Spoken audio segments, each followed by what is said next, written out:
ABC մեդիայի ուղիղ եթերում լուրերի գլխավոր թողարկումն է, ես Աննա Սարգսյանն եմ, բարի երեկո։ Կարևոր լուրերը նախ համառոտ։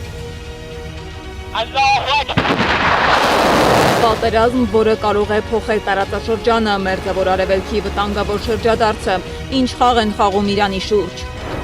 Հայաստանը միջազգային խաղի մեջ, Եվրամիություն, արտաքին միջամտություն և խորհրդարանի ընտրություն, ով է վերահսկում ընտրությունների թատերաբեմը Հայաստանում։ Ինչու Հայաստանը չի թռչում լուսին, վարչապետը բացատրում է հնարավոր պատճառները։ Եվ դրա համար կա ընդամենը մի պատճառ։ Այդ 400,000 գիտնականի և պրոֆեսիոնալի բացակայություն։ Թանգարան, քաղաքականություն և կարմիր գծեր, ինչի մասին չի կարելի խոսել Ցեղասպանության թանգարանում։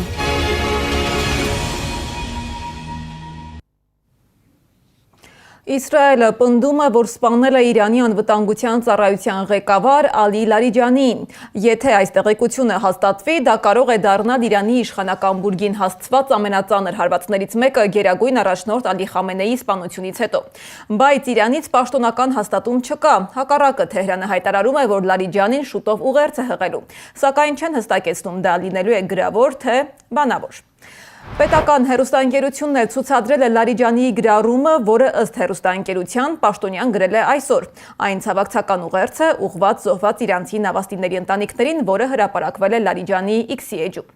Իսրայելի պաշտպանության նախարարը նաև պնդել է, թե գիշերային հարվածներից սպանվել է նաև Իրանի հատուկ նշանակության զորամիավորումներից Բասիջի հրամանատար Ղոլամռեզա Սոլեյմանին։ ԿԱՑ-ը հայտարարել է, որ Իրանի ղեկավարության դեմ հարձակումները շարունակվելու են։ Ավելի վաղ Իսրայելի վարչապետի գրասենյակը հայտնել էր, որ Նեթանյահուն հրամայել է վերացնել իրանական ռեժիմի բարձրաստիճան բոլոր պաշտոնյաներին։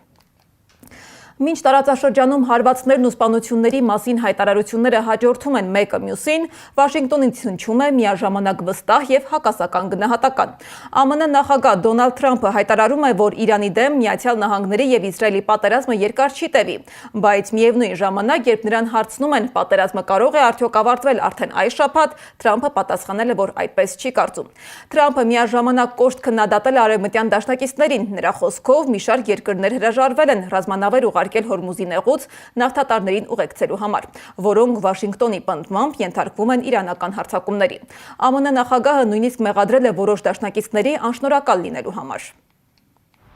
Դաշնակից երկրների մի մասը շատ ոգևորված է աջակցելու հարցում, մինչդեռ մյուս մասը, որոնց Ամերիկայի Միացյալ Նահանգները տարիներով օգնել է, այդքան էլ չէ։ Նրանք պետք է ներգրավեն ոգևորությամբ։ Տարիներ շարունակ մենք պաշտպանել ենք այս երկրների ՆԱՏՕ-ի հետ, քանի որ ՆԱՏՕ-ն մենք ենք։ Կարող եք հարցնել Պուտինին։ Նա վախենում է մեզնից, Եվրոպայից ընդհանրապես չի վախենում։ Միացյալ Նահանգներն ակնկալում է դաշնակիցների աջակցությունը, բայց Եվրոպայում բոլորը չէ, որ պատրաստ են գնալ նույն ճանապարհով։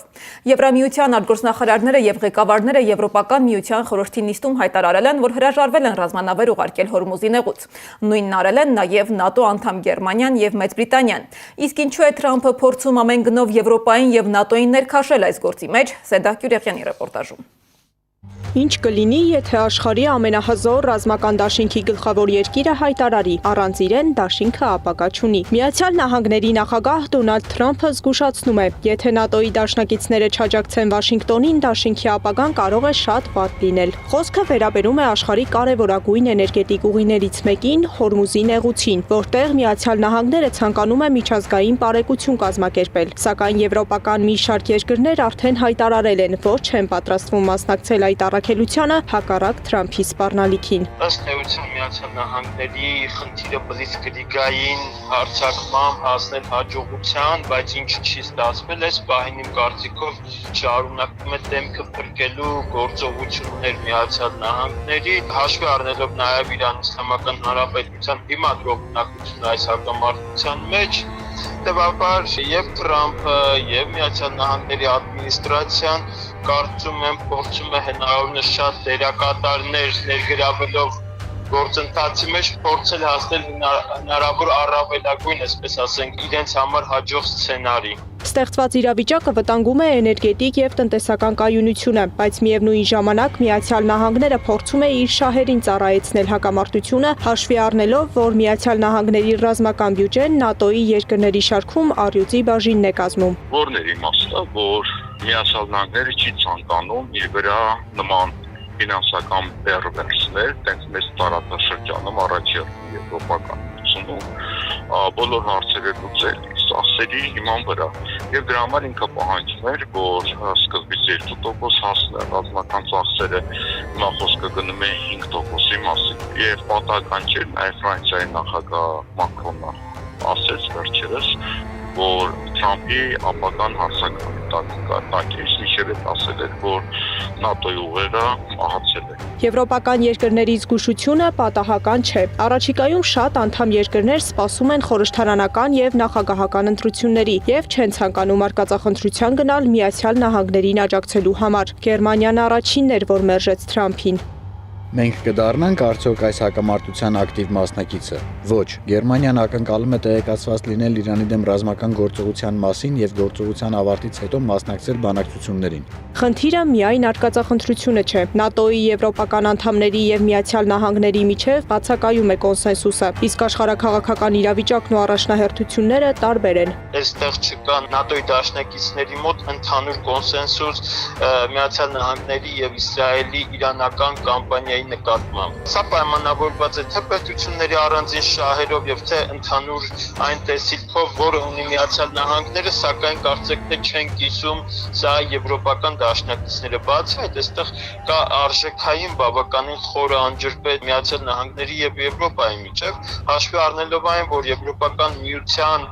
պետությունների համար ֆունդամենտալ նշանակություն ունի միջազգային իրավունքը եւ միջազգային իրավունքի գոնե թե ֆորմալ հետևումը։ Արդյունքում ՆԱՏՕ-ն ըստ փորձագետների սպառել է իր հուսալիությունը որպես համատեղ ռազմական ու անվտանգային կառույց։ Միացյալ Նահանգները այլևս չի կարող ապահովել բոլորի անվտանգությունը առանց դաշինքի անդամների հավասար մասնակցության։ Հորմուզի նեղուցի շուրջ լարվածությունը վերածվում է ոչ միայն տարածաշրջանային ճգնաժամի, այլ նաեւ ՆԱՏՕ-ի ներքին ճգնաժամի փորձության։ Եթե Միացյալ Նահանգները որոշի վերանայել իր դերակատարությունը դաշինքում, բաց է մնում հարցը։ Դա կփոփոխի արդյոք ՆԱՏՕ-ի համակարգը, թե կխարխլի այն անվտանգային մոդելը, որը տասնամյակներ շարունակ համարվել է արևմտյան երկրների անվտանգության հիմքը։ Սեդա Գյուրեղյան, Գեգամ Ղազարյան, ABC Media։ Մերձավոր արևելքում հերթական լարվածությունը շատերի մոտ դեժավյու է առաջացնում։ Տարբեր տարիներին նույն տարածաշրջանում սկսված պատերազմները փոխեցին Իրաքի, Լիբիայի, Սիրիայի ճակատագրերը։ Այդ երկրներում պատերազմները ավարտվեցին նույն կերպ՝ իշխանափոխությամբ եւ քաոսով։ Իսկ Իրանի նույն ճակատագիրն է արդյոք սպառնում։ Ինչով է այս պատերազմը տարբերվում նախորդներից եւ ինչ սցենարներ են քննարկում փորձագետները, Անիա Բաղյանն է պարզել։ Իրաք, Լիբիա, Սիրիա։ Իսրայելը Միացյալ Նահանգների հետ քայլ առ քայլ մոտեցավ Իրանին։ 3 երկիր, 3 պատերազմ, գրեթե նույն սցենարով։ 2003 թվական Իրաք, Միացյալ Նահանգների ներխուժում։ 2011 թվական Լիբիա, քաղաքացիական պատերազմ Մուամար Քադաֆիի դեմ։ Նույն թվականին Սիրիա, խաղաղ ցույցերից երկարատև ավերիչ պատերազմ։ Սկզբում ներքին դժգոհությամբ կոտրվում է երկրի կայունությունը, հետո արտաքին միջամտությամբ այն վերածվում է քաոսի։ Իրաքում Սադամ Հուսեյնը ձերբակալվեց եւ դատապարտվեց մահապատժի։ Լիբիայում սպանվեց Քադաֆին։ Սիրիայում Բաշար ալ-Ասադը լքեց երկիրը քաղաքական ապաստան խնդրելով Մոսկվայից։ Իրանում տրամաբանական շարունակությունն է, նշում է Արաբագետը։ Պես ընդհանուր process-ը ինքը տանում է Մերձավոր Արևելքում աշխարհաքաղաքական եւ անվտանգային քարտեզի փոփոխության, որի արդյունքում մենք տարածաշրջանում ունենալու ենք նոր տարածաշրջանային գերտերություն եւ գուցե գերտերություններ եւ այստեղ հատկապես հանգեցվելու է Իսրայելի դերակատարումը։ Սակայն Իսրայելը հստակ հասկանում է, Իրանը էապես տարբերվում է այդ 3 երկրներից։ Տարածքով, բնակչությամբ, աշխարհագրական դիրքով եւ ռազմական ներուժով այն շատ ավելի ուժեղ պետություն է։ Ուժերի հավասարակշռությունը պահպանելու համար Իսրայելը իր գլխավոր դաշնակից է դարձրել Միացյալ Նահանգներին։ Իրանագետ Աշոտ Բադալյանի խոսքով Իրանի հարցում կան մի շարք կարևոր գործոններ, որոնք հնարավոր չէ անտեսել։ Մի փոքր պետք է վերապամոտենանք այն սցենարին, որը կարող է տանել Իրանը դեպի նոր Իրաքի կամ նոր Լիբիայի։ Բացի դրանից կարևոր դերակատարում ունեն նաև Իրանի պրոքսի ուժերը, մենք տեսնում ենք, որ Սիրիա եւ ներողություն Իսրայելին անմիջական հարևանությամբ գտնվող Լիբանանում Հեզբոլլահ խմբավորումը պարբերաբար հրթիռներ է արձակում նաեւ հենց Իսրայելի ուղղությամբ Իրանի հետ միաժամանակ Իրաքում շիաները անընդհատ ակտիվություն են ցուցաբերում, դեռ պետք է ուրեմն չբացառել, որ Եմենի հութիները նույնպես կներգրավեն ուղիղ այս ռազմական գործողությունների մեջ, այսինքն այստեղ Իրանի դերը այդքան էլ թույլ չէ, նվազ չէ։ Իսրայելն Իրանում թիրախավորել է հոգևոր ու ռազմական առաջնորդների, սպանել գիտնականների, հարվածներ հասցրել նավթային օբյեկտներին, բայց Իրանի քաղաքական համակարգը կառուցված չէ մեկ անձի շուրջ, նշում է Իրանագետը։ Սա հենց այն ուղերձն է, որ փորձում է փոխանցել նաև Իրանի դիվանագիտությունը։ Իրանի իսլամական հոգևոր առաջնորդի նահատակության վիշտը շատ մեծ է, բայց Իրանի երկիրը պահպանելու ձգտումն ավելի մեծ է։ Իրական ձգտումները մարդու մահով չեն ավարտվում։ Դա չհասկացան սիոնիստական եւ Թրամփի ռեժիմները։ Այս բոլոր տարբերությունները հաշվի առնելով փետրվարի 28-ին սկսված պատերազմը ինչպես կարող է ավարտվել։ Արաբագետ Արմեն Պետրոսյանի կարծիքով ռազմական գործողությունները դժվար թե տեղափոխվեն ցամաք։ Այդ դեպքում նրա գնահատմամբ պատերազմը կարող է վերածվել երկարատև ճահճի Միացյալ Նահանգների եւ Իսրայելի համար։ Իրենք հնարավորությունների սահմաններում շարունակել են Իրանի ռազմական եւ մարդկային ներուժը հնարավորինս չեզոքացնել, որից հետո հնարավոր է որոշակի դադար եւ process-ները անել դեպի Իրանի ներսում ներքին ուրեմն զարգացում կամ խաղադրույք կատարել ներքին զարգացումների վրա։ Իրանագետ Աշոտ Բադալյանն էլ չի բացառում, որ օրինակ Միացյալ Նահանգները կարող է հայտարարել, որ իր առջև դրված ռազմական նպատակներն արդեն իրականացվել են եւ դուրս գա պատերազմից, իսկ Իսրայելը ինտենսիվությունը նվազեցնելով կարող է շարունակել հարվածները։ Իսրայելը որևէ շրջան շարունակի հարվածները եւ այդ հարվածները այսպես բարբերաբար շարունակվեն, ոչ մեծ ինտենսիվությամբ ինչպես այսօր ենք տեսնում, եւ գործողությունները գնան այս ընթացքով եւ այս ճանապարհով, որովհետեւ այս պահին գոնե ռազմական գործողությունների շատ մեծ ընդլայնում, որը կվերցնի ամբողջ տարածաշրջանը, գոնե տեսանելի չէ։ Իրանագետ Վարդան Ոսկանյանի գնահատմամբ էլ Թեհրանը փորձում է ոչ միայն չեզոքացնել ներկա մարտահրավերը եւ վերականգնել պատերազմից առաջ եղած ստատուս քվոն, այլ հնարավորության դեպքում այն փոխել արդեն իր օգտին։ Անդրադառնալով Միացյալ Նահանգների դիրքորոշմանը, փորձագետները ուշադրություն են հրավիրում Վաշինգտոնի հակասական հայտարարություններին։ Նրանց կարծիքով մեկ օրում տարբեր եւ նույնիսկ իրար հակասող ուղերձները պատահական չեն։ Դա գերտերության հաշվարկված ռազմավարությունն է հակառակորդին շեղելու համար։ Անի Աբաղյան, Տարոն Ղանդիլյան, Գեգամ Ղազարյան, ABC Media։ Իդեպ լարվածության այս պայմաններում իրանահայերի արտառոց հոսք դեպի Հայաստան չկա։ Լրագրողների հետ ճեպազրույցում հայտարարել է Սփյուռքի հարցերով հանձնակատար Զարեհ Սինանյանը։ Նրա խոսքով տեղեկություններ են եղել երկու հայերի թեթև վիրավորվելու մասին, սակայն դրանք պաշտոնապես չեն հաստատվել։ Սինանյանը նշել է, որ փորձում են մշտական կապ պահպանել Իրանի տարբեր շրջաններում բնակվող հայերի հետ, թեև դա միշտ չէ, որ հնարավոր է լինում։ Որևէ արտառոց հոսք, այսինքն մարդկային հոսք իրանահայերի դեպի Հայաստան, որը որևէ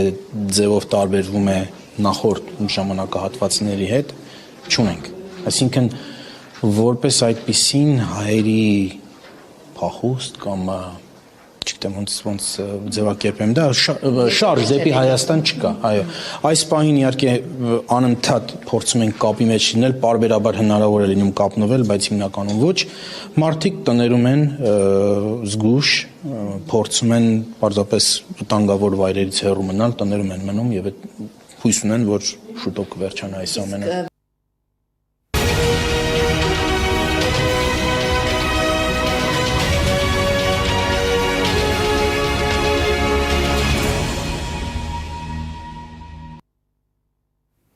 Հայաստանում խորհրդարանական ընտրությունից 2 ամիս առաջ Եվրամիությունը հայտարարում է, որ զբաղվելու է այդ նույն ընտրության ընթացքի պաշտպանությամբ։ Եվրամիությունը պատրաստվում է Հայաստան ուղարկել արագ արձագանքման մասնագետների խումբ, որպեսզի օգնի իշխանությանը դիմակայել, ինչպես իրենք են ասում, հիբրիդային սպառնալիքներին եւ արտաքին տեղեկատվական միջամտություններին։ Այստեղ, սակայն, մի փոքր տարօրինակ տրամաբանություն կա։ Հայաստանի ընտրությունները արտաքին միջամտություններից պաշտպանելու համար Երևանը դիմում է մեկ այլ արտաքին ուժի օգնությանը։ Այսինքն, եթե փորձենք պարզ լեզվով ձևակերպել, արտաքին ազդեցությունից պաշտպանվելու համար ընտրական գործընթացի մեջ ներգրավում է ևս մեկ արտաքին ազդեցություն։ Իսկ Եվրամիության դիտորդական առաքելությունը եւ ֆինանսական աջակցությունը ստիպում են մտածել, թե ով է իրականում վերահսկում Հայաստանում ընտրական գործընթացը եւ ինչ նպատակով։ Որտեղ է ավարտվում տեխնիկական աջակցությունը եւ որտեղ է սկսվում քաղաքական ներգրավվածությունը, Սեդա Կյուրեղյանն է պարզել։ Եվրամիությունը առաջիկա ընտրություններին դիտորդական խումբ կուղարկի Հայաստան արտաքին միջամտության դեմ Հայաստանին մենակ չթողնելու համար։ Եվրահանձնակատար Կայա Կալասի առաջին հայացքից անմեղ թվացող պնդումն է, որով Եվրամիությունը հիմնավորում է իր դիտորդական առաքելությունը Հայաստանում։ Քաղաքական հարցադրում է առաջանում, իսկ ով է պաշտպանելու Հայաստանը այն արտաքին միջամտությունից, որը ներկայացվում է որպես օգնություն, որովհետև եթե ընդունում ենք, որ արտաքին դերակատարը կարող է մտնել ընտրական գործընթաց ճիշտ նպատակով, ապա տրամաբանությամբ ցանկացած այլ ուժ էլ կարող է իր միջամտությունը ներկայացնել որպես պաշտպանություն։ Նախ 15 միլիոն եվրոյի աջակցություն ընտրություններին հիբրիդային պատերազմին դիմակայելու համար, հետո դիտորդական առաքելություն։ Պատահական է արդյոք ձևակերպումը, թե Հայաստանն է խնդրել Եվրոպական միությանը դիտորդական առաքելությամբ ներկա գտնվել Հայաստանում առաջիկա ընտրություններին։ Եվրոպայի մոտիվացիան տարածաշրջանում իր երկարատև ներկայությունն ունենալն է, եւ բացառված չէ, որ Եվրոպան ինքն է առաջարկել Հայաստանին խնդրանքնամակ ուղղել իրենց եւ ստանալ դրական պատասխան, ասում է վերլուծաբանը։ Հայաստանի իշխանությանը պետք է փողը Ազիվ թե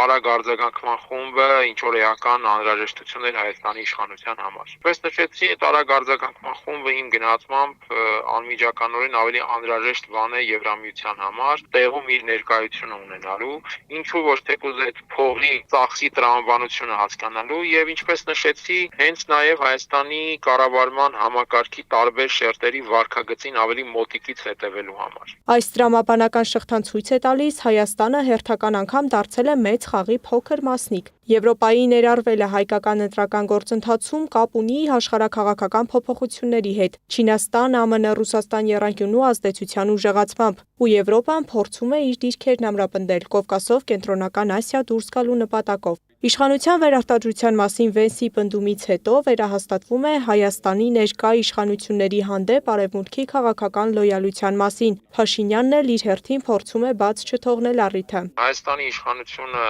այդ հարցում օգտակար գործոն է համարում Եվրամիությանը եւ Եվրամիության լոյալությունը իր քաղաքականության հանդեպ։ Սա է առանցքային մոտիվը։ Իմաստով իհարկե Նիկոլ Փաշինյանը ելնելով նաեւ այդ տրամաբանությունից նվազագույն է աշխարհի քաղաքական կենտրոնների միջև որոշակի բալանսավորված դիրքավորումը համարում է անհրաժեշտ եւ նվազագույն անհրաժեշտ։ Քաղաքագետը հարց է բարձրացնում. Եվրոպական ներկայությունը եւս արտաքին միջամտություն է։ Ով է Հայաստանը պաշտպանելու այդ արտաքին միջամտությունից։ Պնդում է, մենք հանգել ենք կետի, որտեղ էական է ոչ թե ընտրողի քվեն, այլ այն, որ Հայաստանում ընտրությունները դարձել են ուղիղ արտաքին միջամտությունների եւ հիբրիդային պատերազմների թատերաբեմ։ Բոլորը կարող են ունենալ իրենց հետաքրքրությունները ռեգիոնում, բոլորը կարող են ունենալ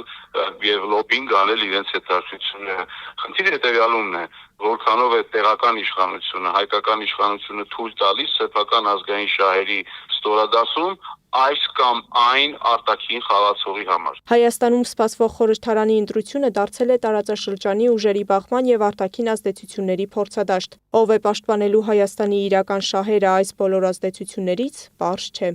Սեդա Կյուրեղյան, Աշոտ Բարբարյան, ABC Media։ Իսկ ինչ կարիքներ ունեն քաղաքացիները։ Մինչ իշխանությունը պատրաստվում է ընտրությանը, մարզերում բնակիչները հաշվում են խնդիրները։ Մեր նկարահանող խումբն է շրջել Վանաձորում։ Ամեն ինչ պակաս կա, Պալաջան։ Մարդկության պակաս կա։ Իզև ասած կենտաղային ամեն բանի պակաս կա։ Ամեն ինչ մարդկայնության պակաս էդա։ Կարծես թե ամեն ինչ լավ է գնում, այնպես չի որ դեպի վատն են գնում։ Մնում է էլի խաղաղությունը մեր պահպանենք, բարեկեցիկ ապրենք, մի քիչ աշխատավարձներս բարձրանա, թոշակները կարծես կամաց կարգավորվում են, հույս ունենք, որ ամեն ինչ լավ կլինի, չգիտեմ։ Դե ամենալավ բանը աշխատանք ունենալն է, աշխատել, ստեղծագործել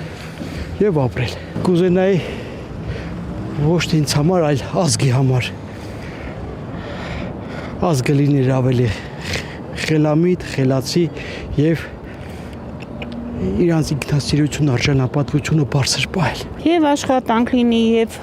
առողջապահության հարցերը արագ եւ ճշգրիտ լուծվի, եւ սպասարկման այդ բոլոր կետերում բարեհամբույր լինեն, չնայած շատ լավ է մեզ մոտ Վանաձորում, տենց խնդիր չկա։ Եվ մարդիկ իրար նկատմամբ լինեն բարեհամբույր, համերաշխ, ապահով զգան եւ իրենց երկրում անվտանգություն լինի։ Երջանկություն, խաղաղություն, ուրիշ ինչ պետք է ուզի։ Եթե կենցաղային հաշվենք, թոշակառուն մարդ է, որ թոշակները այսօր վարով հերիք չի անում բացարձակ, դառնում ոչ մի խոսք։ Իսկ այն որ ամսի մեկից ինչ որ պետք է բարձրացնեն, դա էլ ծիծաղի տեղիք է տալիս էլի։ Իրանք միլիոններ են ստանում թոշակառուին, պարզա չէ ինչ։ Խաղաղություն, երջանկություն, գեյներին ազատություն։ Օրինակ փողոցի փոքր արկղները աղբի։ Մարդիկ սիգարետը գցելու տեղ չունեն, փողոցում գցում գնում են։ Չկա, գիրովականում չկա։ Քաղաքապետարանից միջև գնացեք ոտքով, տեսեք, որ ոչ մի բան չկա։ Աշխատանք։ Ուրիշ։ Որոշում եք էլի, ես իմ մնացած արվում այլի։ Ես նույնը աշխատանք։ Ջահելների համար ավելի շատ։ Մենք թոշակառու ենք։ Մեզ էլ եթե հարմար գործ եղնի, անենք։ Փող։ Ինչ կա որ պակասել։ Պակաս կա, ես ինչ գիտեմ։ Ուշադրություն չկա, ուշադրություն է պետք։ Պետության կողմից, որ ժողովուրդը արդեն չի լուզում բողոքի։ Նախանցյալ տարի երբ ավելացեցին 2,000 նպաստը եւ թոշակը միայնակ եմ ես էլի բոլորը գիտեն, հա, ապրանքը թանկացեցին, իմաստը որն էր դեր ավելացնելու։ Հիմա գոնե ապրանքը էլի չթանկանա էլի, 10,000 ավելացնել էլի, հա,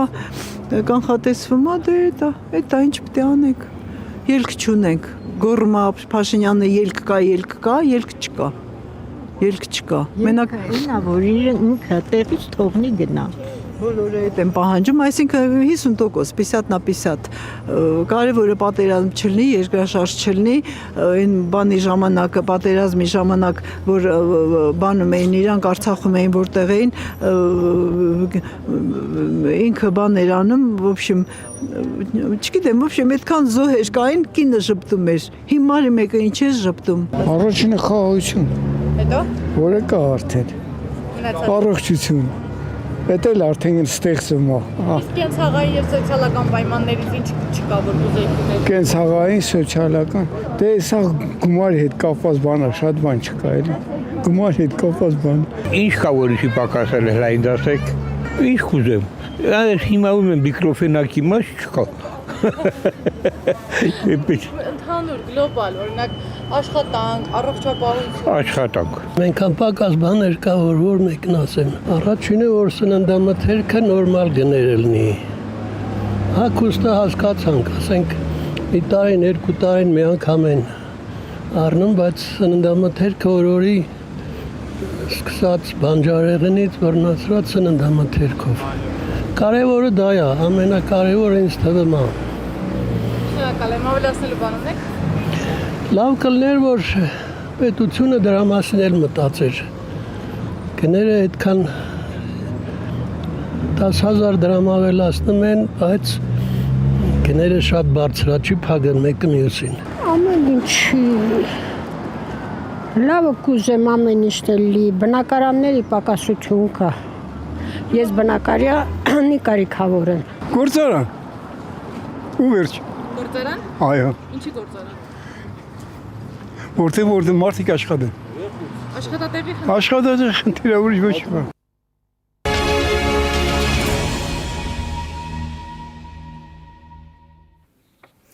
Երկու ժամ առաջ Մկրտիչ եպիսկոպոս Պրոշյանը ազատ արձակվեց տնային կալանքից։ Նրա նկատմամբ կիրառվել է ստորագրություն չբացակայելու մասին, նաև վարչական հսկողություն։ Ըստ դատարանի որոշման նրան արգելվում է այցելել Արագածոտնի թեմի առաջնորդարան, շփվել գործող վկաների հետ։ Հիշեցնեմ, որ Արագածոտնի թեմի առաջնորդը դատարանի որոշմամբ կալանավորվել էր անցած տարի հոկտեմբերի 16-ին։ Կարգալույց Ստեփան Ասատրյանի ցուցմունքի համաձայն նրան մեղադրում էին ընտրական իրավունքին խոչընդոտելու, իշխանական կամ ծառայողական լիազորությունները օգտագործելու համար։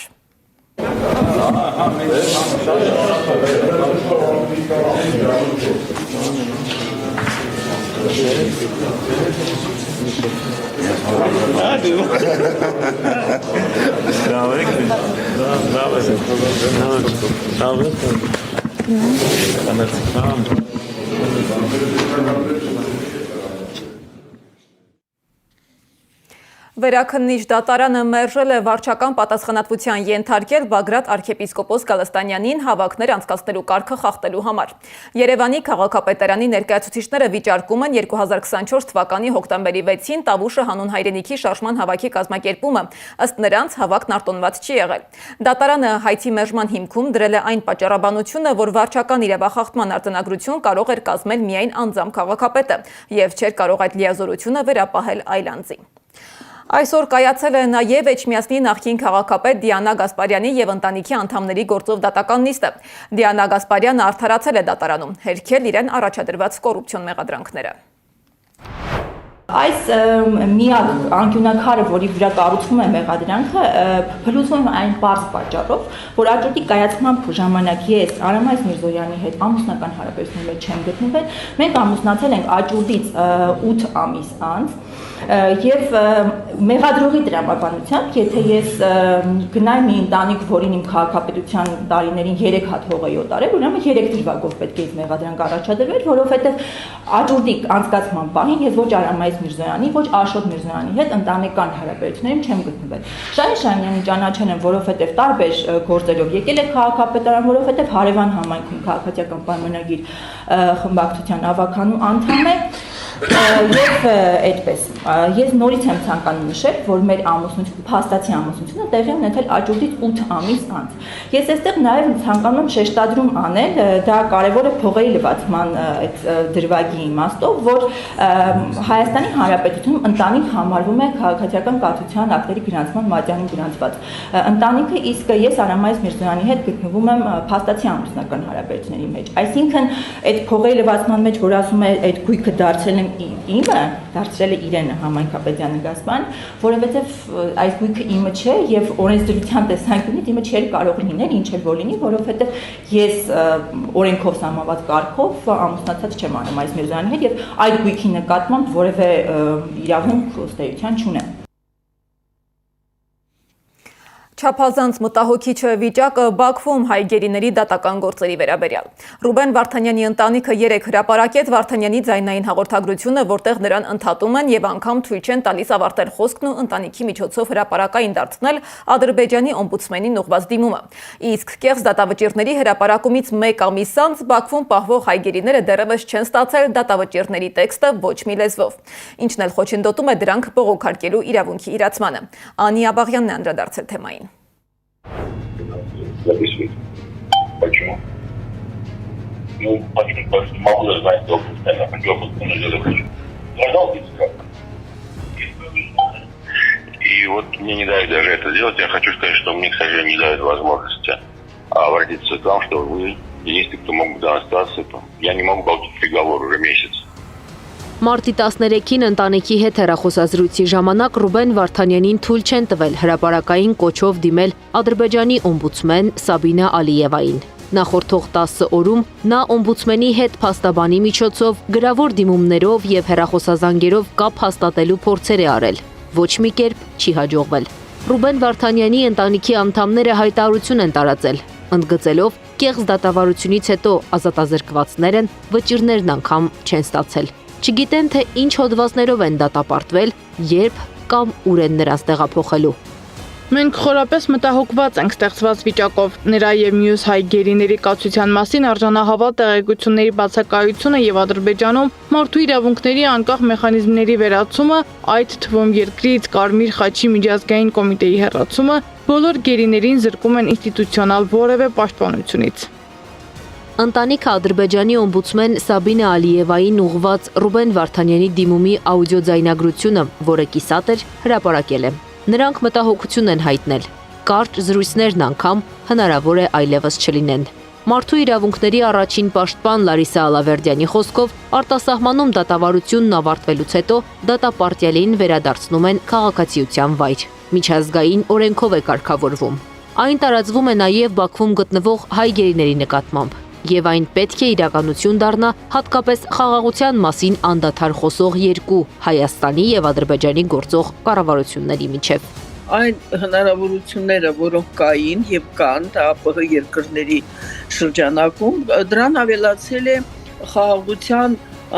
մասին այս առնվազն խոսակցությունները։ Եվ ես կարծում եմ, որ լավ կլիներ, եթե մենք տեսնեինք, լսեինք, որ իշխանությունը ոչ թե ասում է ինչ որ նուրբանկատորեն ինչ որ բան է անում, այստեղ նուրբանկատությունը բացարձակապես չի պահանջվում։ Պետք է որ Հայաստանը իր վրա վերցնի այդ ծախսերը, այդ անձանց, ովքեր որ արդեն դատապարտվել են, բերեն Հայաստան։ Միայն իրավական գործ լինելուց դուրս է հայ գերիների վերադարձի հարցը, ընդգծում է ապրելու երկիր կուսակցության անդամ Մեսրոպ Առաքելյանը։ Այն, որ այս հարցը բավականին բարդ լուծում է պահանջում, ակնհայտ է, որովհետև գործ ունենք Ալիևյան բռնապետական ռեժիմի հետ եւ այդ տեսանկյունից այնպես չէ, որ նոր իշխանության համար հեշտ է լինելու այս հարցը լուծել, բայց ակնհայտ է, որ գործող իշխանությունը ընդհանրապես այս հարցով չի զբաղվում։ Միջազգային հանրության այդ ակտիվ աշխատանքի եւ նաեւ հայ-ադրբեջանական հարաբերությունների կարգավորման շրջանակներում գերիների հարցի բարձրաձայնումը կարծում ենք, որ որոշակի ժամանակ արդյունավետ աշխատելու դեպքում կտա իր արդյունքը։ Ռուբեն Վարդանյանի եւ մյուս գերիների վերադարձի համար կարևոր անելիք ունի նաեւ խորհրդարանական ընդդիմությունը, նշում է Լարիսա Ալավերդյանը։ Պարլամենտական ընդդիմությունը լայն հնարավորություններ ունի շփվելու թե Եվրոպայի խորհրդի վեհաժողովի անդամների, հանձնաժողովների եւ այլն, եւ թե միջև անգամ Եվրամիության, որովհետեւ մենք ունենք այդպիսի շրջանակ, որտեղ որ համագործակցում են։ Գերիների վերադարձի համար ձեռնարկվող քայլերը արդյունավետ չեն, նշում է Մեսրոպ Առաքելյանը։ Իշխանությունը միջազգային հարթակներում այդ հարցը բարձրացնելու փոխարեն այլ օրակարգ ու առաջնահերթություններ է սահմանում։ Հայաստանի իշխանությունների այս կառավարական կեցվածքը հենց առաջացնում է նաև այսօրվա վիճակը, երբ նաև միջազգային հանրությունը այս հարցի շուրջ ունի ակտիվ դերակատարում եւ լուծումը քաղաքական է, հույս ունենք, որ նորմալ իշխանության պարագայում սա կդառնա Հայաստանի արտաքին քաղաքական կարևորագույն օրակարգերից մեկը, որի միջոցով հնարավոր կլինի օր առաջ վերադարձնել մեր հայրենակիցներին։ Մինչ Նիկոլ Փաշինյանը խոսում է իրական խաղաղության մասին, Իլհամ Ալիևը տարբեր հարցազրույցներում անդրադառնում է հայ ռազմաքաղաքական ղեկավարների վերադարձի մասին հնչող հարցերին։ Մասնավորապես Ֆրանս 24-ի լրագրողի հնարավոր է շրջեք էջն ու ներում շնորհեք նաև նրանց հարցին, Ալիևը ոչ ուղիղ, բայց բացասական պատասխան է տվել։ Անի Աբաղյան, Մհեր Դավթյան, Նոնա Գևորգյան, ABC Media։ Քննարկումների կենտրոնում է շարունակում մնալ Հայոց ցեղասպանության թանգարան ինստիտուտի տնօրենի պաշտոնակության հարցը։ ԿԳՄՍ նախարար Ժաննա Անդրեասյանը հայտարարել է, որ նախկին տնօրեն Էդիտա Գզոյանին պաշտոնում վերականգնելու հարցը չի քննարկվում։ Հիշեցնեմ, որ Գզոյանը պաշտոնից ազատվել է Նիկոլ Փաշինյանի ցուցումով, քանի որ հանդգնել էր ԱՄՆ փոխնախագահին նվիրել Արցախի հիմնախնդրի եւ Հայոց ցեղասպանության մասին պատմող գիրք։ Պատմություն ուսումնասիրող հաստատությունները սովորաբար փորձում են պահպանել հիշողությունը անկախ ժամանակի քաղաքականությունից, սակայն վերջին զարգացումները ցույց են տալիս, որ երբեմն հենց պատմությունն է հայտնվում քաղաքական վեճերի կենտրոնում։ Ցեղասպանության թանգարան ինստիտուտի շուրջ ստեղծված աղմուկը չի դադարում։ Տնօրենի պաշտոնակությունը նոր հարցեր է բացել պետական քաղաքականության եւ պատմական պատասխանատվության սահմանների մասին։ Ինչ սահմաններ ունի պետական քաղաքականությունը եւ որքան ազատ կարող են լինել պատմությամբ զբաղվող հաստատությունները, Դամակարյանն է պատմում։ Պետական պաշտոնյան չպետք է շեղվի արտաքին պետական քաղաքականությունից, կարծում է Ցեղասպանության թանգարան ինստիտուտի տնօրենի պաշտոնակատար Հրաչյա Թաշչյանը։ Այդպես է մեկնաբանում Էդիտա Գզոյանին տնօրենի պաշտոնից ազատելու պատճառները։ Պետք է ցանկացած պետական պաշտոնյա իր գործողություններում, որոնք որ առնչվում են օտար երկրյա բարձրաստիճան պաշտոնյաների հետ շփումներին, պետք է առաջնորդվի Հայաստանի արտաքին քաղաքականության ուղեգծով։ Կրթության, գիտության, մշակույթի եւ սպորտի նախարար Ժաննա Անդրեասյանն էլ վերահաստատել է, նախկին տնօրենը պաշտոնից ազատվել է պետական քաղաքականությունից շեղվելու պատճառով։ Նրա խոսքով Գզոյանին պաշտոնում վերականգնելու հարց օրակարգում չկա։ Եղել է իրավիճակ, որը չպիտի լիներ, եւ այդ իրավիճակը ունեցել է իր հանգուցալուծումը։ Ինքը Հրաչյա Թաշչյանը ասում է մտադիր չէ շեղվել կառավարության որդեգրած քաղաքականությունից։ Ես պատրաստվում եմ դա անել։ Սակայն այստեղ առաջանում է հարց. ինչ պետական քաղաքականության մասին է խոսքը։ Երբ է Հայաստանի արտաքին քաղաքական օրակարգից դուրս մնացել հայոց ցեղասպանության միջազգային ճանաչման հարցը։ Նայեք, դուք հիմա ինձ հարցեր եք տալիս, որոնք որ իմ իրավասություններից դուրս են։ Այսինքն այս հարցերը պետք է ուղղել արտաքին քաղաքականությամբ զբաղվող գերատեսչությանը։ Ես եկեք սահմանափակվեմ այսքանով։ Հայ դատի հանձնախմբի ներկայացուցիչ Գևորգ Ղուկասյանը, որն Սփյուռքում զբաղվում է ցեղասպանության ճանաչման ուղղությամբ աշխատանքներով, ասում է, այս իշխանության արտաքին քաղաքական օրակարգում այդ հարցը վաղուց առաջնահերթ չէ։ Հայաստանի պետական քաղաքականությունը ցեղասպանության միջազգային ճանաչման հարցում փոփոխվել է, բայց նաև մենք տեսնում ենք, որ փոփոխում է ցեղասպանության հարցի վերաբերյալ առհասարակ խոսույթը, նարատիվները, որոնք առնչվում են հայոց ցեղասպանության խնդրին, ոչ միայն պետական քաղաքականությունը կամ միջազգային ճանաչման գործընթացին սատար կանգնել, ինչը ֆիքսված է Հայաստանի Հանրապետության անկախության հռչակագրում։ Ստեղծված իրավիճակում հարցեր են առաջանում նաև Թանգարան ինստիտուտի գործառույթների շուրջ։ Եթե հաստատության ղեկավարը պաշտոնից ազատվում է ցեղասպանության կամ Արցախի թեմայով խոսելու համար, իսկ վարչապետը նման հայտարարությունները որակում է սադրանք, ապա ինչով պետք է զբաղվի այս գիտական կառույցը։ Թաշչյանի խոսքով ինստիտուտը չի շեղվել իր հիմնական առաքելությունից։ Ինստիտուտը մեր ունի իր օրակարգը, որը որ որևէ կերպ չի վենանայվում եւ փոփոխության չի ենթարկվելու։ Սա իմ պատասխանը։ Ես կարծեմ շատ միանշանակ եմ ասում, հա, ինստիտուտը ունի իր օրակարգը, գործունեության, որը որ եւ նախկինում եւ այսօր նույնն է մնում եւ դա որևէ վերանայման ենթակա չի, մենք շարունակելու ենք աշխատանքները բոլոր ուղղությունները, որոնցով որ այսօր ենք աշխատում։ Մամուլում շրջանառվող տեղեկությունները, թե Թանգարան ինստիտուտից կարող են հեռացվել Արցախի նվիրված ցուցադրությունները, նորանշանակ տնօրենի պաշտոնակատարը հերքում է։ Նրա խոսքով նման հարց երբեք չի քննարկվել։ Միևնույն ժամանակ նախկին տնօրեն Էդիթ Ագզոյանը շարունակում է աշխատել նույն հաստատությունում որպես գիտաշխատող։ ԿԳՄՍ նախարար Ժաննա Անդրեասյանի խոսքով նախարարությունը գնահատում է նրա գիտական աշխատանքն ու չի խոչընդոտելու գործունեությանը։ Բայց ստեղծված իրավիճակը մեկ կարևոր հարց է թողնում բաց։ Եթե ցեղասպանության եւ Արցախի թեմաները կարող են դառնալ պաշտոնանկության պատճառ, ապա որտեղ է անցնում այն սահմանը, որի ներսում պետք է աշխատի հենց ցեղասպանությունն ուսումնասիրող գիտական հաստատությունը։ Սեդամ Ակարյան, Էդիկ Մալաքյան, Աշոտ Բարբարյան, ABC Media։ Իսկ այս ամենի ֆոնին Փաշինյանը բացատրել է, թե ինչու Հայաստանից չեն թռչում լուսին։ Նորարարության համաժողովում նա հայտարարել է, որ Հայաստանը երբեք չի մտածել լուսին թռչելու մասին, քանի որ չունի դրա համար անհրաժեշտ գիտական ներուժը։ Միացյալ Նահանգների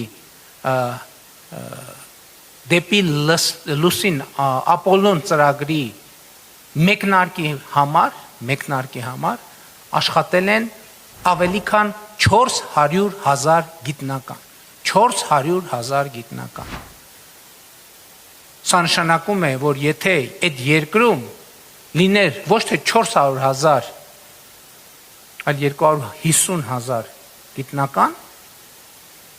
այդ դարակազմիկ ծրագիրը պարզապես տեղի չէր ունենա։ Մենք իհարկե մեր հազարամյա պատմության ընթացքում երբեք չենք պլանավորել եւ ցավոք այսօր էլ չենք պլանավորում թռնել լուսին։ Եվ դրա համար կա ընդամենը մի պատճառ։ Այդ 400,000 գիտնականի եւ պրոֆեսիոնալի բացակայությունը։ Որտեւ եթե լիներ այդ 400,000 պրոֆեսիոնալը եւ գիտնականը, որը մեկը կարող է բացատրել ինչու պիտի մենք հրաժարվեինք լուսին թռնելուց։ Այս ժամի համար առանձնացրել էինք այսքանը, շարունակեք հետևել մեր հրապարակումներին, բայց չթողնելու համար ամենակարևոր 8 լուրերը։ ABC լուրերի հաջորդ թողարկումը ժամը 21-ին է, եթերում կլինի Սվետլանա Պետրոսյանը։